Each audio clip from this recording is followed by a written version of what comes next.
औज़ुबिल्लाहि मिनश्शैतानिर्रजीम बिस्मिल्लाहिर्रहमानिर्रहीम। वर्ज़ुक़ना व अंता खैरुर राज़िक़ीन।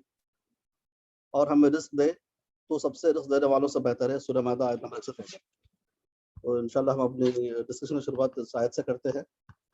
और जैसे कि मैंने बताया था, मेरे थोड़ा बहुत इंट्रोडक्शन मैंने दिया है यहाँ पर। सीए मोहम्मद समीउर रहमान।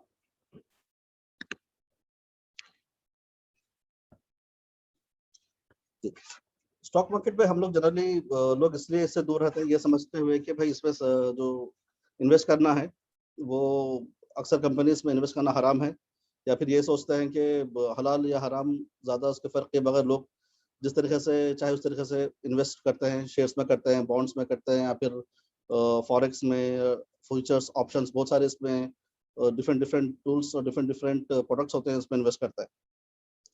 तो और कुछ लोग ये समझते हैं कि भाई इससे दूर रहना ही बेहतर है, क्योंकि इसमें बहुत सारे लोगों के पैसे इन्वेस्ट तो करते हैं लेकिन डूब जाते हैं वगैरह वगैरह। तो बहुत सारा मिसकंसेप्शंस इसके आसपास रहते हैं। तो आज हम इंशाल्लाह उस पर डिस्कस करेंगे और उन चीज़ों को समझने की कोशिश करेंगे कि भाई जब हमको इस पे इन्वेस्ट करना है तो हमको क्या-क्या चीज़ें देखनी है शरीयत के पॉइंट ऑफ व्यू से, हलाल और हराम की तमीज़ करने के लिए हमको क्या चीज़ें समझनी है, साथ ही साथ ये किस तरीके से एक टेक्निकल और प्रॉफिटेबल इन्वेस्टमेंट हम कर सकें। तो 2 चीज़ें आज हम एक बस उसके बेसिक बेसिक समझने की कोशिश करेंगे। और मेन पर्पस ये होगा कि भाई हम चीज़ों को खुद से समझें, बजाय ये कि हम किसी को ब्लाइंडली फॉलो करें इन्वेस्टमेंट करने के लिए। जनरली ये देखने में आया है कि कोई बहुत बेहतरीन इन्वेस्टर होता है, तो लोग जनरली उसके पीछे इन्वेस्ट करना शुरू करते हैं। वो देखते हैं कि वो कहाँ पे इन्वेस्ट कर रहा है, फिर लोग ऐसे ही उस पे इन्वेस्ट करना शुरू कर देते हैं। तो ये अब बहुत ज़्यादा रिस्की होता है और बहुत ज़्यादा ब्लाइंडली फॉलो करना कोई इसमें आपको फ़ायदा पहुँचाने वाली चीज़ नहीं है। तो सबसे पहले मैंने कुछ इस्लामिक रेशियोज़ यहाँ पे रखे हैं। ये वो रेशियोज़ है जो औफ़ी, जिसका इदारे का मैं ज़िक्र कर रहा था, उसने ये रेशियोज़ बनाए हैं। वहाँ पे बहुत सारे स्कॉलर्स हैं जो कि फाइनेंस की फ़ील्ड से भी वाकिफ़ हैं, एज़ वेल एज़ वो लोग इस पे भी अच्छे फ़िक़्ह में भी अच्छी खासी अपनी महारत रखते हैं। तो 2 किस्म की जो आपको नॉलेज चाहिए इसमें इस फ़ील्ड में आने के लिए, तो 2 आपको वहाँ पे मिलते हैं। तो उसके बेसिस पे जो रेशियोज़ बनाए गए हैं, वो उस रेशियोज़ को मैं आपके सामने रखना चाह रहा हूँ। सबसे पहले ये स्लाइड में इस्लामिक रेशियोज़ रखने का मतलब ये है कि हम हो सकता है कुछ कंपनीज़ के शेयर्स ज़्यादा इंटरेस्टेड हों और उसको ले लें और इन्वेस्ट कर दें, लेकिन हम ये ना चेक करें कि भाई वो हलाल भी था कि नहीं था। और कोई भी शेयर्स की स्क्रीनिंग करने से पहले, कोई भी शेयर्स को समझने से पहले बेटर ये है कि पहले इसकी ये देख लें कि क्या ये शरीयत या इस्लामिक रेशियोज़ जो आज के ज़माने के उलमा बताते हैं, उस पॉइंट ऑफ व्यू से क्या ये फुलफिल हो रही है कंडीशंस कि नहीं हो रही है।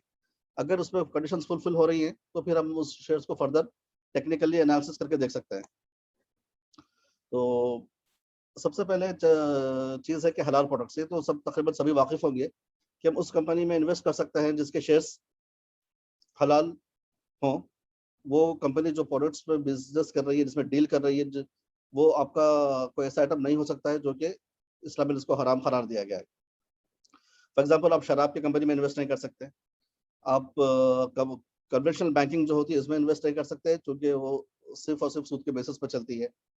इंश्योरेंस कंपनी में इसलिए इन्वेस्ट नहीं कर सकते क्योंकि इंश्योरेंस कंपनीज़ एज़ सच तो सही है इंश्योरेंस कॉन्सेप्ट, लेकिन चूँकि इंश्योरेंस कंपनी से जो पैसा उनके पास आता है, वो तमाम तर पैसा इंटरेस्ट के बेसिस पे वो लोग फर्दर आगे इन्वेस्ट करते हैं। तो वैसे कंपनीज़ में आप इन्वेस्ट नहीं कर सकते। तो ये चंद मोटे-मोटे एग्ज़ाम्पल्स हैं कि कौन से कंपनीज़ हैं जो प्रोडक्ट्स जिनका हलाल है और किनका हराम है। तो ये बात तकरीबन सभी को पता है कि जो हलाल प्रोडक्ट्स है उसी में इन्वेस्ट करना है, जो हराम है उसमें नहीं करना है। अब उसके बाद हम थोड़ा-सा टेक्निकल रेशियोज़ की तरफ आते हैं कि ये भी हमको देखना है कि चंद 3-4 रेशियोज़ हैं। मेजरली 2 बड़े रेशियोज़ हैं। अगर आप इस रेशियोज़ को फुलफ़िल कर रहे हैं, तो फिर आपके लिए इन्वेस्टमेंट इसमें करना जायज़ है।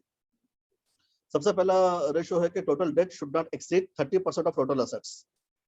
अगर मैं इसको, चूँकि भी शायद उसमें हो सकता है बहुत सारे लोग हों हमारे आज के सेशन में जो कि ऑलरेडी इन्वेस्ट कर रहे हों, जो अच्छे से चीज़ों को जानते हों।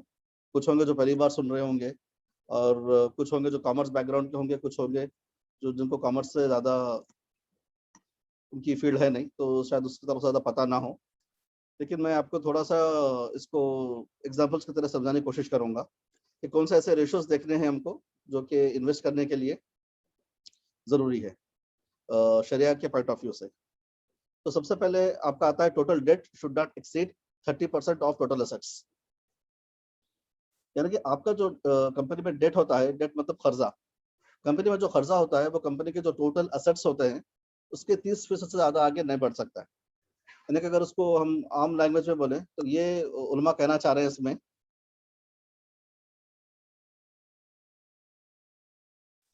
स्क्रीन बड़ी है ना, आपको स्क्रीन आई होप प्रॉपर्ली नजर आ रही है।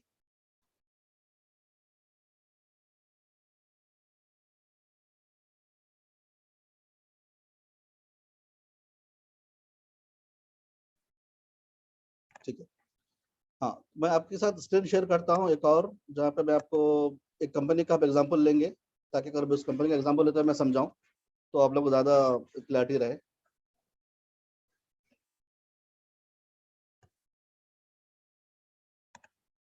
एक कंपनी है वोल्टास, जो आप सब लोग तकरीबन जानते होंगे, एसी वगैरह बनाने की कंपनी है।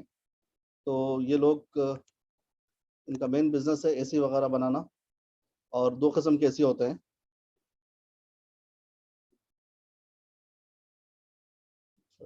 स्क्रीनर, इस वेबसाइट पे आपको बहुत सारे डिटेल्स कंपनीज के ताल्लुक से मिल जाते हैं, उनके बैलेंस शीट, उनके प्रॉफिट एंड लॉस अकाउंट, जो ऑडिटेड नंबर्स होते हैं सारे आपको यहाँ पे मिलते हैं।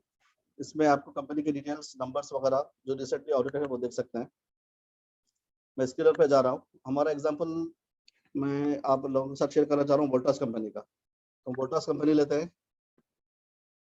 और इसको थोड़ा सा बड़ा कर लेते हैं। ठीक है,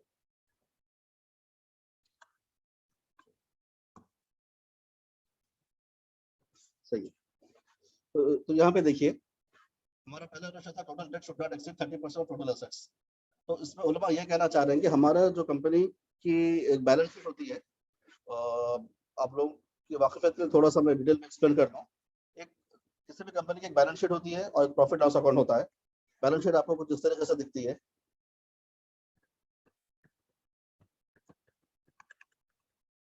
सबसे पहले अगर ये स्क्रीन पे हम जाते हैं, स्क्रीन वेबसाइट पे, तो सबसे पहले आपको कंपनी के कुछ डिटेल्स होंगे कि इसके कंपनी का बिजनेस कितना है, और यहाँ पे अबाउट में लिखा होगा कि वो किस किस्म के प्रोडक्ट्स या सर्विसेज में डील करती है। फिर उसके बाद आपको देखने में मिलेगा कि ये कंपनी का शेयर जो है, ये सब टेक्निकल पॉइंट्स हम इस पर इंशाल्लाह बाद में आएंगे। बस आपको मैं इंट्रोडक्शन की तरह बता दे रहा हूँ कि किस तरीके से ये वेबसाइट आपको यूज में आ सकती है। अगर आप देखना चाहते हैं कि पिछले एक महीने में क्या परफॉर्मेंस रहा है, तो मैं 1 मंथ पे क्लिक कीजिए, आपको बताएगा। पिछले 1 साल का आप देखना चाहते हैं तो आपको दिखा देगा। पिछले 10 साल का भी देखना चाहते हैं तो आपको वो भी देख सकते हैं। ये 5 साल का है। ग्राफ को ऐसे समझना है कि ये 2016 में इसकी रेट थी तकरीबन कुछ 300 के आसपास, जबकि आज इसकी कीमत हो गई है 1000 के ऊपर। यानी कि पिछले 5 सालों में ये आपको 300 से 1000, यानी कि 300 से ज़्यादा, 300 गुना से ज़्यादा ये आपको इस शेयर ने प्रॉफिट दिया है। तो ये बस छोटा सा इंट्रोडक्शन था आपको टेक्निकल चीज़ का। मेन मैं आपको दिखाना चाह रहा था कि कंपनी के बैलेंस शीट और पी एन एल को। अब जो लोग कॉमर्स के हैं वो लोग तो आसानी से समझते हैं, लेकिन उसके अलावा भी मैं आपको थोड़ा इसलिए समझाना चाह रहा हूँ कि जो नॉन कॉमर्स उनको समझने मुश्किल ना हो, तो थोड़ा वो लोग मेरे साथ बेयर करें जो ऑलरेडी इस चीज़ को डिटेल में जानते हैं, ताकि सबको बात समझ में आ सके। तो ये देखिए, प्रॉफिट एंड लॉस अकाउंट है।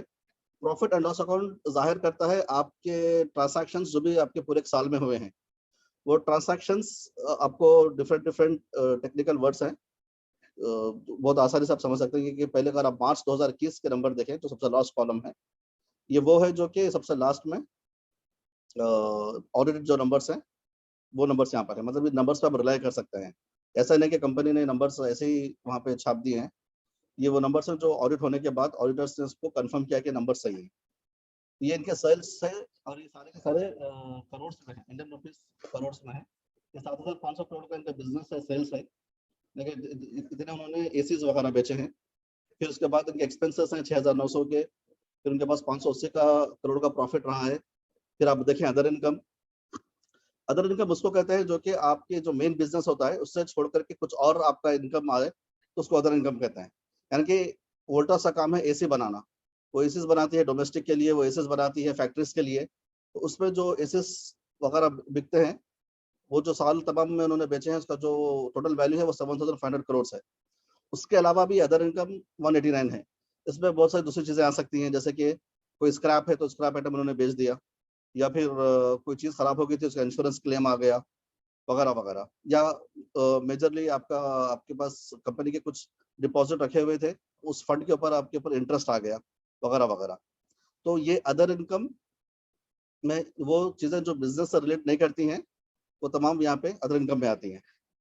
मैं अदर इनकम पे इसलिए ज्यादा फोकस कर रहा हूँ क्योंकि ये रेशियो में हम आगे चल के अदर इनकम के बारे में देखेंगे। फिर ये वो इंटरेस्ट है जो कंपनी ने कुछ कर्जे लिए होंगे तो उसने पे किए हैं। फिर ये डिप्रिसिएशन एक चीज होती है जो फिक्स एसेट्स के ऊपर लगाते हैं। तो फाइनली इनके पास आप देखेंगे 709 करोड़ का इस साल का प्रॉफिट उन्होंने कमाया है मार्च 2021 में। फिर आप थोड़ा सा आगे चले, ये इनकी बैलेंस शीट है। बैलेंस शीट ये होती है कि जैसे अभी हमने देखा इनकम स्टेटमेंट या प्रॉफिट लॉस अकाउंट, वो तमाम साल में होने वाले ट्रांसैक्शंस को रिप्रेजेंट करता है कि प्रॉफिट है कि लॉस है। जबकि बैलेंस शीट रिप्रेजेंट करती है कि एज ऑफ द डेट, यानी किसी भी एक दिन पे अगर आप कंपनी की पोजीशन देखना चाहते हो तो बैलेंस शीट उसका इजहार करती है। बैलेंस शीट से वो हमको मालूम हो सकता है। तो पहले हमने देखा प्रॉफिट लॉस अकाउंट, जो कि आप अपने अंडरस्टैंडिंग के लिए इजी वर्ड परफॉर्मेंस समझ लीजिए। तो परफॉर्मेंस को रिप्रेजेंट करती है, और बैलेंस शीट है आपका पोजीशन को रिप्रेजेंट करता है। That is for performance, for position. अच्छा, अब यहाँ पे पोजीशन में देखिए आप दो चीजें आपको मिलेंगी, total liabilities, total assets. Liabilities, जैसे जैसे हम एक आदमी हैं, हमारे एक अपनी एक वजूद है, उसी तरीके से कॉर्पोरेट लॉ में कंपनी का एक वजूद होता है, यानी कंपनी अपने आप में एक आर्टिफिशियल पर्सन है। अब उसके भी बहुत सारे उसके पास जिम्मेदारियां रह सकती हैं, और बहुत सारे उसके पास असेट्स हो सकते हैं। ये असेट्स और जिम्मेदारियां, यानी कि लायबिलिटीज और असेट्स इंग्लिश में, ये दो हमेशा इक्वल एक ही अमाउंट होना चाहिए, तभी इसकी मतलब ये है कि आपकी अकाउंटिंग सही हो रही है, वरना अकाउंटिंग गलत है। अब देखिए आप यहाँ पे गौर कीजिए, 8,655 करोड़ के इनके लायबिलिटीज हैं, और 8,655 करोड़ के इनके पास असेट्स है। अब इसको अब थोड़ा सा ब्रीफली समझ लेते हैं, ताकि आपको जो शेयर के पॉइंट ऑफ व्यू जो रेशियोज है उसको हल करने में आसानी हो। एक शेयर कैपिटल है, वो 33 मिलियन का है, यानी कि वो पैसा है जहां से इन लोगों ने बिजनेस स्टार्ट किया था। ये रिजर्व हैं 4,960 करोड़ के। ये वो अमाउंट है जो उन्होंने आज से तकरीबन 20-25 साल पहले कंपनी स्टार्ट हुई थी, वो चल रही थी, और जो हर साल उसका प्रॉफिट आता है, ऐसा नहीं करते कि सारा प्रॉफिट वो लोग निकाल के शेयर होल्डर्स को देते हैं, बल्कि वो कंपनी में री इन्वेस्ट कर देते हैं, और वो पैसा आप रिजर्व अपने पास बना के रखते हैं। तो ये उनके पास रिजर्व हैं। तो वो जो उनके पास पैसा कंपनी में उन्होंने रख लिया है, री इन्वेस्ट कर लिया है, वो ये रिजर्व इसको रिप्रेजेंट करता है। और ये है बोरोइंग। बोरोइंग मतलब खर्च, या डेट कह लें या बोरोइंग कह लें। तो ये वो अमाउंट है, या ये वो जो लाइन है जहाँ पे हमको शरिया के पॉइंट ऑफ व्यू से समझने की जरूरत है कि ये कहाँ तक बोरिंग हो सकती है किसी भी बैलेंस शीट में। फिर उसके बाद में अदर लायबिलिटीज। अदर लायबिलिटीज से बहुत सारी चीजें आ सकती हैं, जैसे कि आपने किसी सप्लायर के पास से माल लेके आया, रॉ मटेरियल लेके आए, उसके पैसे देना है, आपको टैक्सेस पे करना है, आपकी किसी की सैलरी ड्यूज बाकी है, या कुछ और भी ड्यूज बाकी हैं, तमाम चीजें अदर लायबिलिटीज में आ जाएंगी। उसके बाद हम आते हैं असेट्स पे। फिक्स असेट्स 388 करोड़ के हैं, यानी कि इनके पास जो फैक्ट्री है, या फिर इनके पास उनके कार्स हैं जो भी है वगैरह। फिर सेकंड है CWIP, इसको कहते हैं कैपिटल वर्क इन प्रोग्रेस, यानी कि इनका काम जैसे कि एसी बनाना है, तो उन्होंने रॉ मटेरियल लेके आया होगा एसी बनाने के लिए, और एसी बनने तक के बीच में जो उनका प्रोसेस होगा, इस दिन पे सपोज अगर हम मार्च 21 2021 पे देखते हैं, तो वो आइटम जो ना रॉ मटेरियल है ना पूरा टोटल फिनिश गुड बन चुका है, जो बीच में है वो प्रोसेस में है, तो वो उसको रिप्रेजेंट करता है ये 9। इससे भी कोई मतलब नहीं है, इससे भी कोई मसला नहीं है। इन्वेस्टमेंट्स आ गए हैं। इन्वेस्टमेंट में एक चीज हमको देखनी पड़ेगी रेशियो के हिसाब से, तो वो थोड़ा सा आगे मैं कवर कर लूंगा। 3,000 के इनके पास इन्वेस्टमेंट्स हैं। जैसे कि हम चाह रहे हैं कि किसी कंपनी में इन्वेस्ट करें और अपने वेल्थ को बढ़ाएं और हलाल कमाई करें इंशाल्लाह। उसी तरीके से यहाँ पे भी इन्वेस्टमेंट्स कंपनीज में, दूसरे कंपनीज में और दूसरे बॉन्ड्स में वगैरह वगैरह जगह पे इन्वेस्ट करते रहती है, तो ये वो इन्वेस्टमेंट्स हैं। फिर लास्ट में आपके पास 5,200 करोड़ के असेट्स हैं। असेट्स बहुत सारे किस्म के असेट्स हो सकते हैं आपके पास, अदर असेट्स, यानी कि आपने जो माल बेचा है उसका अमाउंट आपको आना है। तमाम चीजें आपको पता है जैसे क्रेडिट पे चलती हैं, यानी कि अगर आपने एसी आज उन्होंने 200 एसी बेच दिए इस महीने में, तो उसका मतलब ये नहीं कि सारा कैश उसी दिन मिल जाएगा, उनको 2 महीने के बाद या 1 महीने के बाद उसके पैसे मिलेंगे, तो ये उसको रिप्रेजेंट करता है। टोटल असेट्स ये हो गए। तो हमने ब्रीफली समझ लिया कि क्या प्रॉफिट लॉस अकाउंट है, क्या बैलेंस शीट है। ये इसलिए समझा क्योंकि जब हम रेशियोज करेंगे तो हमको एक रेशियो देखना पड़ेगा इनकम स्टेटमेंट से, और एक रेशियो देखना पड़ेगा बैलेंस शीट से। फिर हमारे स्लाइड पे आते हैं। इस रेशियो में कहा गया था कि total debts should not exceed 30% of total assets. अगर किसी के पास फोन है या कैलकुलेटर हो तो आप कैलकुलेट कर सकते हैं। तो यहाँ पे देखिए इसका टोटल डेट कितना है। इसका टोटल डेट है 261 करोड़, 261 करोड़ बोरोइंग। और टोटल बैलेंस शीट की साइज कितनी है इनके पास, 8,255 करोड़, 8655। तो अगर कैलकुलेटर हो मैं आपको करके दिखा दूं ताकि हम देखें। 261 डिवाइडेड बाई 8655 इंटू 100। रेशोज मालूम करने के लिए कोई ज़्यादा बड़ा कॉम्प्लेक्स अकाउंटिंग या मसला नहीं होता, आसानी से कर सकते हैं आप। जो लोग नॉन कॉमर्स के भी होंगे वो लोग भी स्कूल में रेशोज वगैरह सब सीखे हैं। बस आपको ये करना है कि जिसका आपको रेशो मालूम करना है वो आप लेंगे, जैसे कि यहाँ पे 261 है, और आप उसको डिवाइड करेंगे उस अमाउंट से जिसका जिसका प्रपोर्शन हम मालूम करना चाह रहे हैं। यानी कि टोटल बैलेंस शीट का अमाउंट है 8655, उसमें बोरोइंग है 261। तो ये 261 आपके टोटल बैलेंस शीट के साइज का कितना प्रपोर्शन बनता है। तो 261 डिवाइडेड बाई 8655 इंटू 100, तो आपको 2.8% के आसपास कुछ अमाउंट आ रहा है। तो तकरीबन ये 3% से कम है। और यहाँ पे देखिए हमारे पास जो रेशो है वो कहाँ तक अलाउ है, 30% तक अलाउ है। यानी कि अगर आप एक कंपनी स्टार्ट करना चाह रहे हैं और आपके पास कंपनी स्टार्ट करने के लिए आपको 100 रुपये की जरूरत है, तो आप कम से कम आपके पास अपने 70 रुपये होने चाहिए। एक 30 रुपये आप वो लेके आ सकते हैं जो कि कर्ज बैंक से लेके आ सकते हैं, जिसके ऊपर इंटरेस्ट दिया जाता है। तो ये चूंकि हमारे पास अभी हम इंडियन स्टॉक मार्केट की बात कर रहे हैं, और चूंकि हमारे पास अभी इस्लामिक बैंकिंग इंडिया में नहीं है, सिर्फ कन्वेंशनल बैंकिंग ही है जो कि सूद के बेसिस पर चलती है। तो मसालिहत की बुनियाद पे जो उलमा ने ना सिर्फ इंडिया बल्कि सारे वर्ल्ड वाइड, अब यूएस, यूके, ऑस्ट्रेलिया, न्यूजीलैंड, हर जगह पे जो फिलहाल बैंकिंग का निज़ाम है वो सूद के ऊपर ही चलता है, आप सबको पता है। तो उसको मद्देनजर रखते हुए स्कॉलर्स ने ये कहा है कि आप ऐसे कंपनीज में इन्वेस्ट कर सकते हैं जो कि जिसका लोन का प्रोपोर्शन उसके टोटल एसेट से 30% ज़्यादा ना हो। तो ये एक रेशो हमने देखा और हमने ये रेशो वोल्टास पर अप्लाई किया। तो 261 में हमने जब डिवाइड किया 8655 तो हमको कम सिर्फ 3% के आसपास उसका परसेंटेज आया। इसका मतलब ये हुआ कि हमारे पास 30% तक की लिमिट उलमा ने बताई है। उसमें से हमारे ये वाले पर्टिकुलर कंपनी में हमने देखा तो सिर्फ 3% ही का इनके पास लोन है। और लोन लेने का रीजन ये भी होता है कि लोग generally banking companies, common companies में जो लोन लेते हैं उनका इसके ऊपर जो इंटरेस्ट आता है वो टैक्स के लिए उसको बेनिफिट करता है, तो लोग इसलिए भी लोन लेते हैं। हालांकि कोई लोन की जरूरत नहीं है, बस टैक्स बेनिफिट्स के लिए भी लोन लेते हैं अक्सर कंपनीज।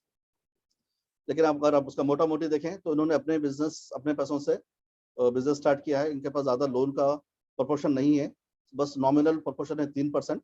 तो ये ऐसे शेयर्स पे इन्वेस्ट करने में कोई प्रॉब्लम नहीं है, आप इसको इन्वेस्ट कर सकते हैं। फिर सेकंड हम चलेंगे, इसमें आपको सेकंड रेशो देख लेते हैं। A prohibited component should not exceed 5% of total income। तो अभी हमने देखा बैलेंस शीट का एक पॉइंट, अभी हम देखेंगे इनकम स्टेटमेंट का।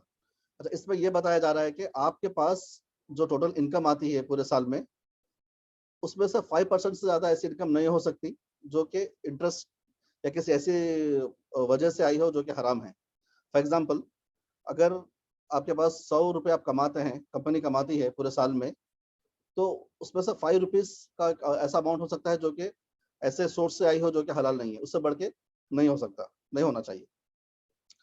अगर वैसा उससे बढ़ के हो तो हमको वैसे कंपनीज में इन्वेस्ट करने के बजाय दूसरे कंपनीज को ढूंढना चाहिए।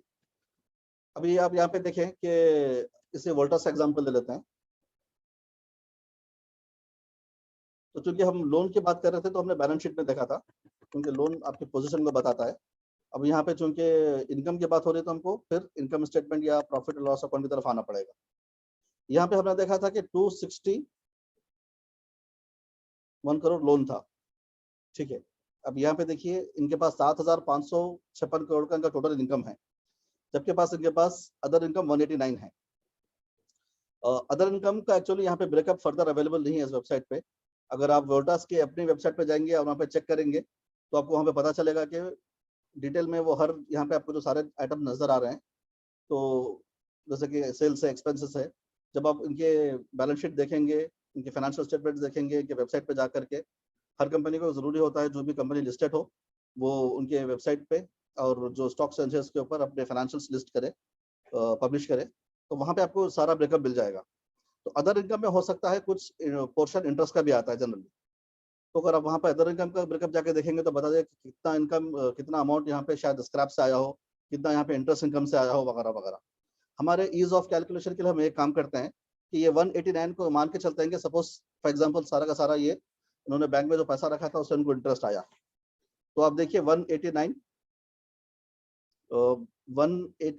डिवाइडेड बाई 189 डिवाइडेड बाई इसके पास टोटल इनकम कितनी है 7556 इंटू 100 यानी कि 2.5%। अच्छा, ये 10 मिनट में सेशन क्लोज हो जाएगा, लेकिन आप उसी लिंक को फिर से क्लिक करके ज्वाइन कर सकते हैं। तो इंशाल्लाह हम अगर ये 10 मिनट के बाद बंद होने के बाद फिर से इस लिंक को क्लिक कर लेंगे और उसके बाद कुछ पॉइंट्स हैं वो कवर करके फिर क्वेश्चन आंसर्स पे आ जाएंगे इंशाल्लाह। ठीक है, तो मैं आपको ये बता रहा था कि अगर मैं मान लूँ कि टोटल इनकम 189 सूदी इनकम है, इंटरेस्ट बेस्ड इनकम है, तो 189 को हमने डिवाइड किया कि टोटल इनकम 7566 है, तो मुझे 2.5 का रेशियो आया। अभी जो 2.5% है ये मान लीजिए कि टोटल इनकम में से एक छोटा सा अमाउंट है जो कि इंटरेस्ट की वजह से उनके पास आ रहा है। तो जैसे कि हम लोग भी ये करते हैं जनरली, सब लोग वाकिफ होंगे कि जिसके पास भी अपने सेविंग अकाउंट है उसमें भी हमारे पास इंटरेस्ट आता रहता है। तो वो जो इंटरेस्ट अमाउंट हमारे पास आता है हम उसको फिर जो ही वो अमाउंट आया उसको निकाल के कैलकुलेट करके हम उसको निकाल के खैरात कर देते हैं। तो उसी तरीके से यहाँ पे भी इनके पास जो डिपॉजिट रखे हुए हैं बैंक में, और बैंक में डिपॉजिट रखने के बहुत सारे रीजन हो सकते हैं। अगर आपको कोई भी इम्पोर्ट एक्सपोर्ट करना हो तो बैंक में पैसा रखे बगैर इम्पोर्ट एक्सपोर्ट नहीं कर सकते, मार्जिन बैंक के साथ रखनी पड़ती है और बहुत सारे इसके अंदर इंटरकेसेस डिटेल्स होते हैं। तो जो भी पैसा इसके ऊपर जो भी इंटरेस्ट आ रहा हो, इनका आप मेन बात ये समझ लीजिए कि इनका बिजनेस ये नहीं है कि सूद पे पैसा कमाना है, इनका बिजनेस है एसी बेच के पैसा कमाना है। लेकिन जो भी किसी रीजन की वजह से इनके पास कोई गैर हलाल यानी कि कोई सूदी इनकम आ रहा हो तो हम वहाँ पे इसको डिस्कस कर रहे हैं, इसको कैलकुलेट कर रहे हैं और देख रहे हैं कि फिर कितना परमिसिबल लिमिट है और उसके अंदर ये शेयर फिट होता है कि नहीं होता है। अभी हमने देखा कि इसका परमिसिबल लिमिट 5% है और मैंने कैलकुलेट किया वोल्टास का तो 2.5% निकला। ठीक है, मैं आपको एक और पॉइंट शेयर करूं पर्टिकुलरली इंडियन स्टॉक एक्सचेंज के ताल्लुक से कि एक इदारा है तासिस। तासिस एक इदारा है, उसका नाम है तकवा एडवाइजरी शरिया इन्वेस्टमेंट सॉल्यूशंस। ये लोग मार्केट पे रिसर्च करते हैं इस्लामिक पॉइंट ऑफ व्यू से। इस्लामिक की जो शरिया है वो तमाम रूल्स को मद्देनजर रखते हुए वो लोग रिसर्च करते हैं और इनको मैं पर्सनली वाकिफ भी हूँ। शारिक निसार साहब जो उसके हेड थे पहले, तो उन्होंने कहा था, उनकी रिसर्च है प्रॉपरली कि इंडियन कंपनीज जो कि जायज़ बिजनेस हलाल बिजनेस करते हैं इस्लामी पॉइंट ऑफ व्यू से, उनके टोटल इनकम का अगर आप इंटरेस्ट इनकम देखें कि कितना इंटरेस्ट इनकम निकलता है उनके टोटल इनकम में से पूरे साल में, और an average all Indian companies जो कि सही इस्लामी तरीके से बिजनेस कर रहे हैं, मतलब जायज़ प्रोडक्ट्स में बिजनेस कर रहे हैं, तो उनका 3% से बढ़ के नहीं निकलता। क्योंकि ये जो रेशो है 5%, ये ऑफी का रेशो है। लेकिन अगर आप पर्टिकुलरली और मोर कंजर्वेटिव साइड पे आप जाके देखें तो इंडियन स्टॉक एक्सचेंज में अगर आप जो कंपनीज लिस्टेड है उसमें इन्वेस्ट करें तो अक्सर कंपनीज ऐसे आपको मिलेंगे जो सही बिजनेस करते हैं, उनका टोटल इनकम का 3% से ज्यादा आपको इंटरेस्ट बेस्ड इनकम नहीं मिलेगा। तो मैं जब पर्सनल इन्वेस्ट करता हूँ तो मैं 3% का कंजर्वेटिव रेशो ही फॉलो करता हूँ क्योंकि वो ज्यादा रिसर्च बेस्ड पॉइंट भी है और ज्यादा कंजर्वेटिव साइड पे भी है। तो तकरीबन मैं 3% वाले शेयर्स को ही देखता हूँ, प्रेफर करता हूँ, उसी में इन्वेस्ट करने की कोशिश करता हूँ जो ये वाला रेशो फॉलो करता है। अच्छा, अगर आप देखें यूएस में, वहाँ पे आपको इसका परसेंटेज 10% तक अलाउ है। अगर आप देखें यूके में तो कहीं पे 10% है, बाज उलमा ने 15% तक कभी इसमें परमिसिबल लिमिट दी है। यानी कि अगर आपके पास 100 रुपये इनकम आ रहा हो तो उस पर 15 रुपये तक इनकम ऐसा चल सकता है जो कि इंटरेस्ट बेस्ड हो। लेकिन ऑफी जो एक बहुत बड़ा इदारा है जो तमाम चीज़ों को ग्लोबली जो उसने जो रेशो दिया है वो 5% है। लेकिन आप specific to Indian stock market पे आएंगे तो अल्हम्दुलिल्लाह हमारे पास और कम है, यानी कि हमारे पास ज़्यादा अच्छे तरीके से बिजनेस का रेशो ये वाला फुलफिल होता है इंडिया में 3% का। ठीक है, तो ये चंद चीज़ें हैं। ये जो दो बड़े बड़े रेशोस हैं जो मैं आपको रिप्रेजेंट जो आपको मैं समझाना चाह रहा था कि बहुत ज़्यादा टेक्निकल नहीं है, बहुत आसान है, ये कोई भी कर सकता है। आपको बस एज ए होमवर्क 2-3 कंपनी से उठा करके रेशोस देखने हैं। ये इसलिए क्योंकि आप इन्वेस्ट करने से पहले मेक श्योर हो जाएं कि फिर आप जिस कंपनी में इन्वेस्ट कर रहे हैं, और आज के उलमा जो कि इस फील्ड में और फाइनेंस में दोनों में एक्सपर्ट हैं, वो जो अपना राय दिए हैं, आप उसके हिसाब से भी वो कंडीशन में फुलफिल करते हैं, ताकि आपको कोई एम्बिग्यूटी ना रहे, तो आपको कोई खलच ऐसे ना रहे कि भाई मैं कोई इस जगह इन्वेस्ट कर रहा हूँ जो कि शायद हलाल ना हो। ठीक है, इसके बाद में हमारा पॉइंट है कि receivable should not be more than 40% of total assets. अच्छा, इसमें एक चीज ये देखनी चाहिए कि ये रिसीवेबल्स की जो बात हो रही है, कैश एंड रिसीवेबल्स दो मिलाकर के बात हो रही है, तो मैं ज्यादा इसके डिटेल में नहीं जाऊंगा क्योंकि ये बहुत सारे कंपनीज में एप्लीकेबल भी नहीं है। इसका बस कहने का मतलब ये है कि आप जो कंपनी में इन्वेस्ट कर रहे हो, तो वो कंपनी की बैलेंस शीट, जो कि अभी हमने बैलेंस शीट देखी, फिर से एक बार उसको देख लेते हैं। ये आपकी बैलेंस शीट है, ठीक है। तो ऐसा ना हो कि आप सारा का सारा यहाँ पे सिर्फ सारा का सारा आपके पास सिर्फ फिक्स असेट्स कुछ ना हो और वर्क इन प्रोग्रेस कुछ ना हो, सिर्फ और सिर्फ कैश और इन्वेस्टमेंट ही पड़ा हो, सिर्फ अदर रिसिबल से पड़ा हो। वो इसलिए क्योंकि अगर आप कोई बिजनेस ही नहीं कर रहे हैं, मतलब आपने कंपनी खोली है, क्योंकि हमारे पास इस्लामिक फिक़्ह का बेसिक प्रिंसिपल ये है कि जो करेंसी होती है वो बस मीडियम ऑफ एक्सचेंज है। यानी कि कोई भी चीज़ खरीदे बेचने के लिए हम क्या करते हैं, पैसा का इस्तेमाल करते हैं।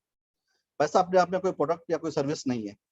यानी कि पहले ज़माने में जैसे कि बार्टर सिस्टम होता था, अगर मुझे 1 किलो गेहूँ चाहिए तो मैं जवार वाले के पास जाता, जिसके पास जवार थी, उसको मैं अपने जवार में उसको देता, उसके पास से गेहूँ लेके आता। बाद में फिर जब एक्सचेंज के तौर पे हम पैसे को इस्तेमाल करना शुरू किए, मेरे पास जवार है, मुझे गेहूँ चाहिए, तो मैं मार्केट जाऊँगा, मैं जवार बेचूँगा, उससे पैसे आएँगे, वो पैसे लेके के मैं जाऊँगा, फिर गेहूँ खरीदूँगा। तो ये इसका सही इस्तेमाल है पैसे का। लेकिन अगर आप इसको इस तरीके से ना देखते हुए ये करें कि जो पैसा आपके पास है उसे आप कंपनी खोल लें और बगैर कोई बिजनेस करें कि कंपनी के शेयर प्राइस आप बस उसको उसपे ट्रेडिंग करना शुरू कर दें, तो उसका मतलब ये होगा कि इस कंपनी के पीछे कुछ है नहीं। तो जनरली जो कंपनी का शेयर होता है वो रिप्रेजेंट करता है कि इसके पीछे तमाम कंपनी के जो असेट्स और लायबिलिटीज हैं, उसको रिप्रेजेंट करता है आपका एक शेयर। और शेयर कोई खरीदता है तो उसका मतलब ये है कि उस कंपनी में आपकी मिल्कियत हो गई है। यानी कि अगर आप रिलायंस का एक शेयर खरीदते हैं तो उसका मतलब ये है कि आपने रिलायंस के सपोज उसके पास 1 करोड़ शेयर हैं, आपने एक शेयर लिया है, तो आप उसके 1/1 करोड़ जो भी प्रोपोर्शन होगा आप उसके मालिक हैं। तो आप उसी की मिल्कियत दे सकते हैं जो चीज़ हलाल हो, ठीक है। तो चूंकि हमारा काम यहाँ पे ये देखना है कि वो हम उस कंपनी से इन्वेस्ट करें जो कि मैन्युफैक्चरिंग कर रही हो, ट्रेडिंग कर रही हो, या फिर कोई प्रोडक्ट हो, या कोई सर्विस कर रही हो, तो वैसे चीज़ों में हमको इन्वेस्ट करना है। अगर वो कुछ नहीं कर रही हो, सिर्फ पैसा रखा हुआ है और वो कुछ एक्टिविटी ही नहीं करते, तो फिर उसमें हमको इन्वेस्ट नहीं करना है और आपको टेक्निकली भी कमर्शियली भी उसमें कोई फायदा नहीं रहेगा। तो ये इस रेशो पे जो कहा गया कि receivable should not be more than 40% total assets, उस पॉइंट को रिप्रेजेंट करता है। ये आपको बहुत ही कम देखने में मिलेगा। ये एक्चुअली इसका और भी बहुत सारे दूसरे रीजंस हैं, क्योंकि जनरली ये होता है कि लोग अपने रिसीवेबल्स बैंक को भेज देते हैं। यानी कि मैंने किसी को आइटम बेचा है और मुझे उससे पैसा वसूल नहीं हो रहा है, तो बैंक के पास जाके उसका 80% ले लेते हैं और बैंक को कहते हैं कि तुम उसके पास से वसूल कर लो। तो उस किस्म के भी कुछ कंपनीज होते हैं, तो उनके लिए रेशो है। तो आप अभी इसमें इतना ज़्यादा इसमें हम नहीं जाते हैं और आपको 99% केसेस में ये रेशो देखने की जरूरत भी नहीं पड़ेगी। बस क्योंकि ये रेशो रखा गया है, तो मैं बस एक्सप्लेन करने के लिए इस पे 2 मिनट इस पे एक्सप्लेन करना चाह रहा था। आपको जो मोटा-मोटी जो मेजर रेशोज़ देखने हैं वो ये हैं, जो पहले हमने 30% देखा खर्च का 30%, फिर हमने बाद में देखा कि जो आपके पास नॉन प्रोविडेंट कंपोनेंट जो आ रहा है, यानी कि आपके पास सूदी इनकम या वो जो गैर इनकम आ रही है हलाल, वो आपकी टोटल इनकम के 5% से बढ़ के ना हो। तो ये 2 चीज़ अगर आप देख लें, तो 99% चीज़ आपके कवर हो जाएँगी। फिर उसके बाद में है आपके पास है investment in interest bearing investment should not be more than 10% of total investments. यानी कि ये जो इन्वेस्टमेंट्स है 3046 करोड़ के इन्वेस्टमेंट है।